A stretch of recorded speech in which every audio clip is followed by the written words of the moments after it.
Hey everyone, Isaiah here, and welcome to another one of these episodes of Let's Drawing. And we're working on another page of Genesis Blue and the magical microphone that I worked on about a year or so ago. This first panel I'm working on here doesn't really have too much going on, but you'll see this one character here, one of the henchmen that we were drawing to begin with, is the guy that I always get picked on in this story. You'll see one of the panels he gets decked in the face, and so he's nursing his wound there. And as I mentioned on the last episode, sometimes I like to do things like that. Have little tiny little stories for little background characters that don't really come down to anything, but just keep something a little bit more interesting for me to draw. And you'll see further in this issue. I think I have more pages of this issue recorded, and you'll see down the line just him getting more and more messed up, and it was very, very fun to draw.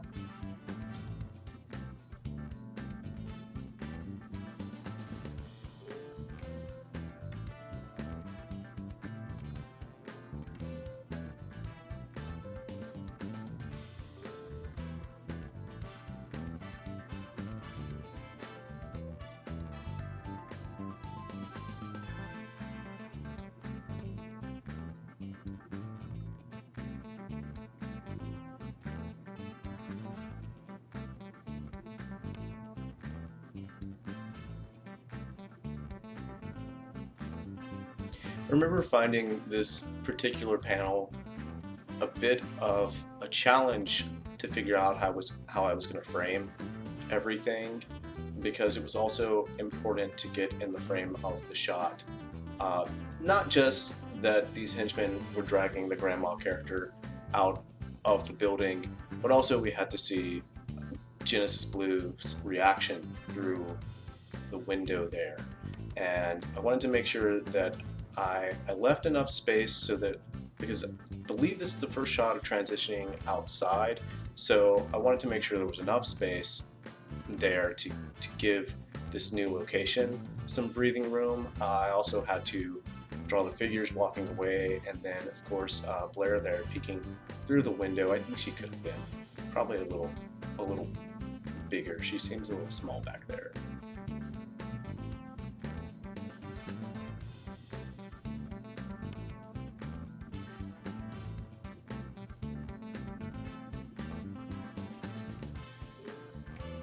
Drew a little outdoor AC unit thing out there. That's something you actually see a lot of here where I live in Houston. Not too sure. This story takes place in Louisiana.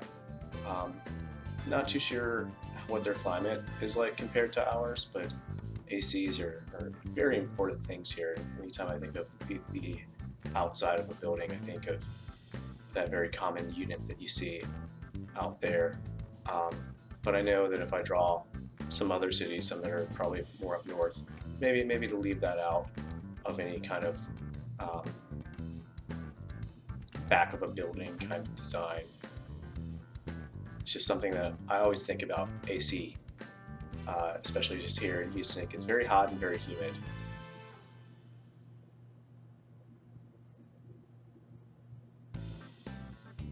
And I really put it there also just to kind of balance out that side of the composition there.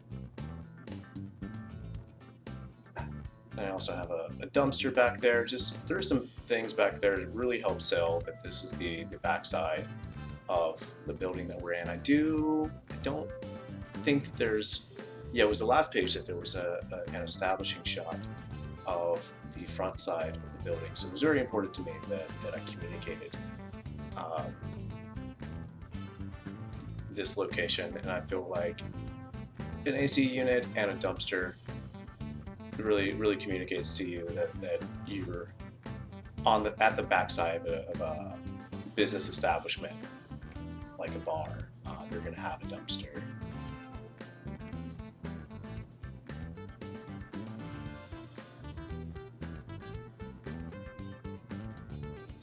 kind of feel like it would have been nice to put maybe some more cracked textures in the wall, but I think it was another one of those things where I felt like I didn't want to overwork the art, so the colors could play a role later on.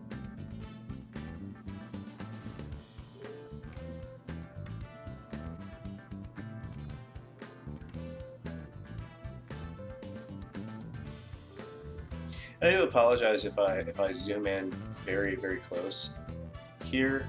Something that I have a tendency to do a lot of when I'm working digitally, and sometimes that can be a bit of a crutch. You can kind of end up overworking some things when you do that, so I always try to pull out a lot to make sure that I'm always thinking about the full image, and that I'm not gonna overwork things and put too many details that are just gonna get lost and make the page look busy.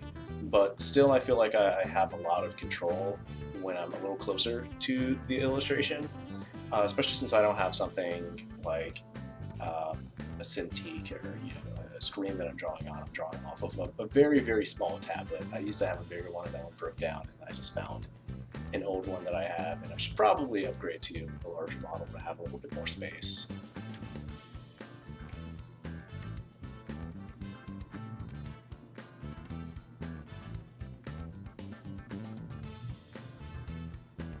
I mentioned it earlier there, but when we drew the grandma's glasses there, I let those emote a bit more. I actually thought it was more fun to not always draw her eyes underneath those glasses, because I kind of felt like all the shapes would kind of get in the way and you would kind of lose some things. And so since I made that decision, and I think it helps give it a really fun cartoony flair, but since I made that decision, I also thought that it would be nice if I also let the glasses be part of emoting. So, I angle them there to show off that angry expression there, and I think it's really fun. I think it came out.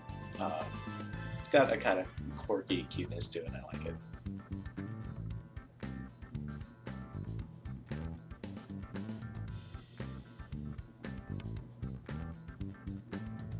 I think I mentioned in the last episode doing really fun things with the angles that you choose for your shots, and here's one where I do a Dutch angle type of situation, just to there's a lot of fast action going on here where the henchmen come in and snatch the grandmother, and there's a lot of tension here, and I felt that the angled shot really helped sell all of that, especially with Blair Genesis back here. Just frightened about the whole situation. I felt that really helped sell the emotion of this particular scene. Cars. So not very happy with how I draw cars. I just don't draw them enough, and I really do need to just sketch more often to practice the things that I have more difficulty with. But I feel like I've come a long way compared to the work that I did on Help Wanted, both issues 1 and 2, and I felt those cars were very stiff. Didn't feel as if they had a whole lot of motion to them, and so in this shot here, where the henchmen have loaded the grandma onto the van and they're driving away, I wish I could have had a shot of them actually entering the van, but we don't. But I hope the whole situation gets sold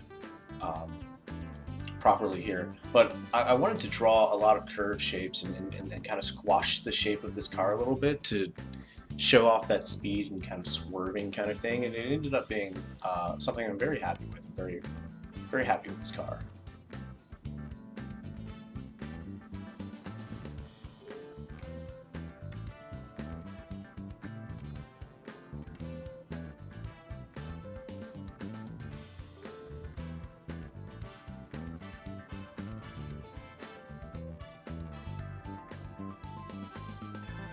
I don't even know if I should bother with those windshield wipers. Is that something that people care to see? Can I drop that detail? I don't know. But I felt like, hey, cars have windshield wipers. Gotta draw them. Let's put them in there. In that shot, that really helps sell the believability of the object.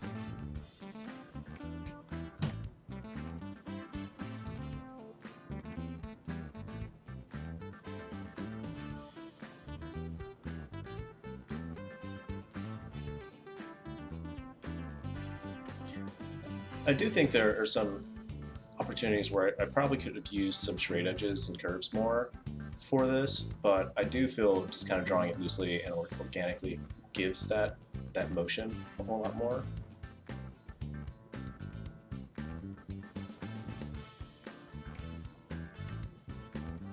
And then of course the smoke trail definitely helps. Or the tire screeching or whatever you want to call it.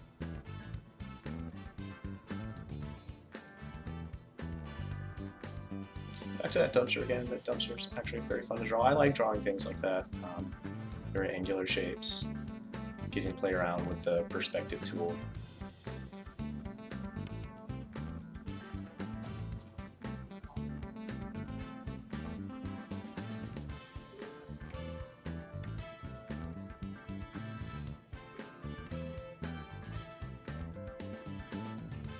There goes Blair, very tiny in that window again. She probably could have been a little bigger. Makes that window look very huge. And I don't quite know where the floor of the building is. It feels like it's raised when it's drawn like that.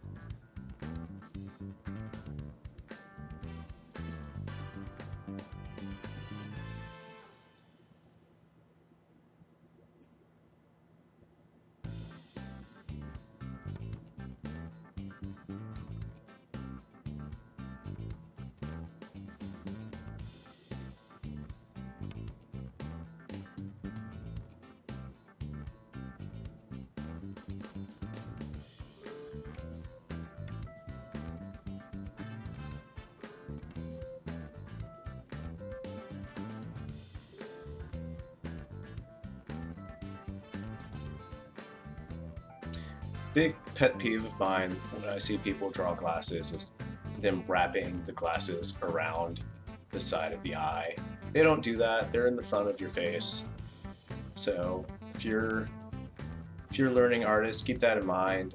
Always look at reference of things. I don't wear glasses myself, so I try to look at pictures of glasses whenever I draw them because I'm aware that I'm probably going to leave out some details and some things that I'm not going to really be thinking about when I draw them. And I also looked up some references for a syringe here. I think I wouldn't have added that last extended part if I just drew that just straight from my mind, because there's just details that you don't think about. It would have ended up looking a little bit too cartoony and not like the actual object. So always look at your reference. I think in this panel and the panel, the first panel of this page, I do draw her eyes. I do feel as if to sell the emotion, her eyes need to be shown through the glasses for those particular shots.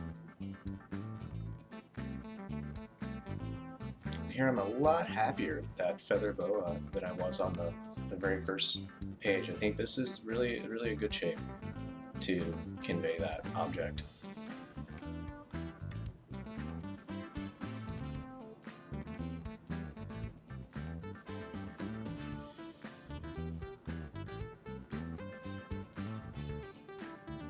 I like the big muscly dude's expression in the background. He's kind of struggling there a bit. Probably could have drawn maybe some other lines, maybe to show him like shaking or something, just to kind of show that he's still struggling to keep the grandma character in place, just to give a little bit more of an idea of motion in a static image.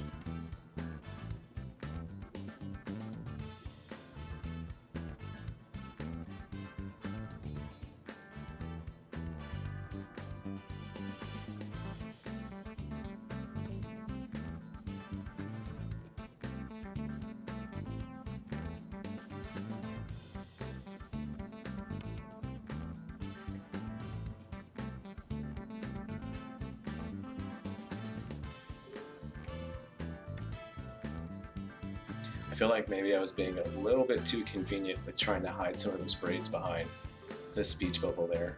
I think some more fun wild motion could have happened from those. But I found those things extremely tedious to draw.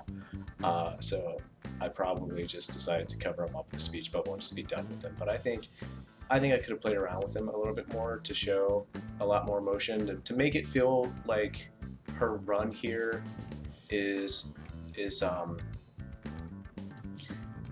not a very clean motion, something that's very panicky. I think having those braids just kind of go every which way would have really helped to sell that.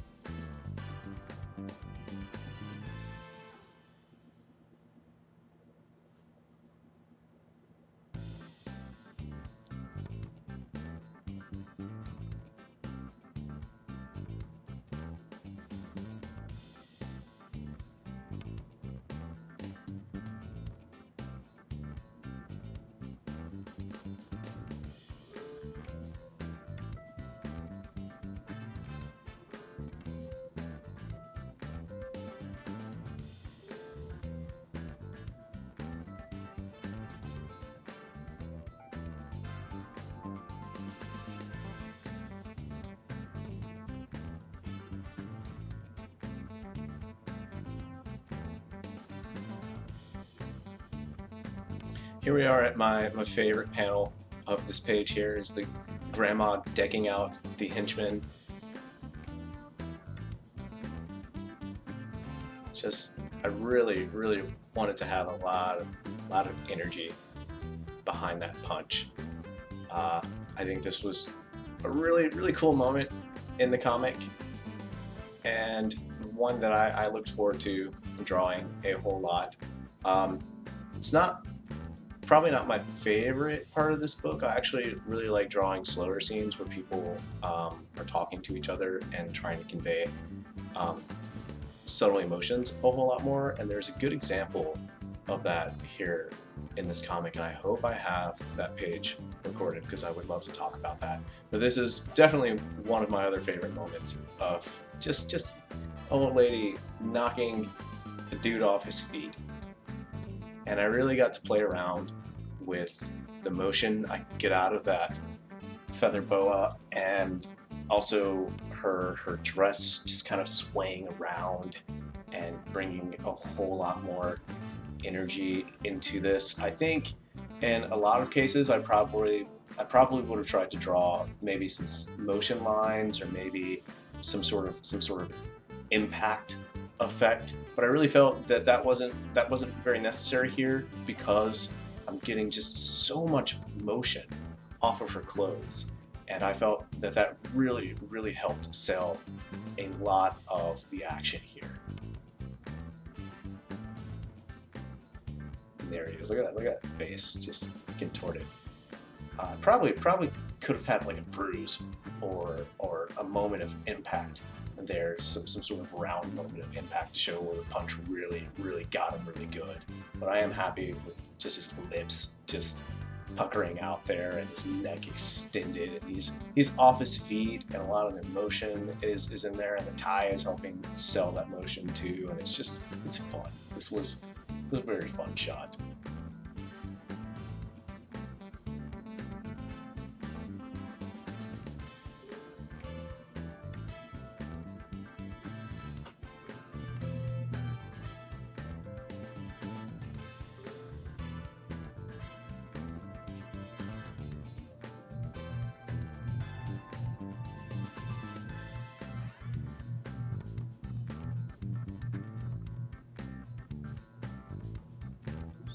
Now we're working on the big guy coming in for the grab on the grandma.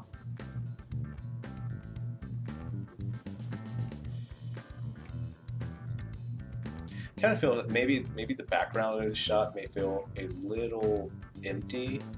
I don't remember what this ended up looking like in color, but I hope maybe something was done to help that. I think I could have probably put some speed lines or some sort of something to really sell the action. I definitely think that the background itself, I definitely chose not to draw that because I felt that it would have been a little too busy and we would have lost a lot to all of the action and all the motion that's going on here in this shot. Here I'm making sure that I draw his feet here. One big pet peeve of mine that I see a lot is in these shots where someone is behind everyone, you kind of lose sight of where their feet are, and some artists will drop it. And that's all the time we have for today, and I'm going to make a bigger effort to make better outros for these videos. Still getting very used to the new editing software that I'm using here. Since I don't have a license to Premiere, I went ahead and bought something that I could afford, and I've been using its add narration feature and not leaving enough lead room at the end of the video for me to properly give an outro, but we'll change that. So I'll check you guys out next time, and I hope you're enjoying the content. Have a great day or whatever time it is that you're watching this.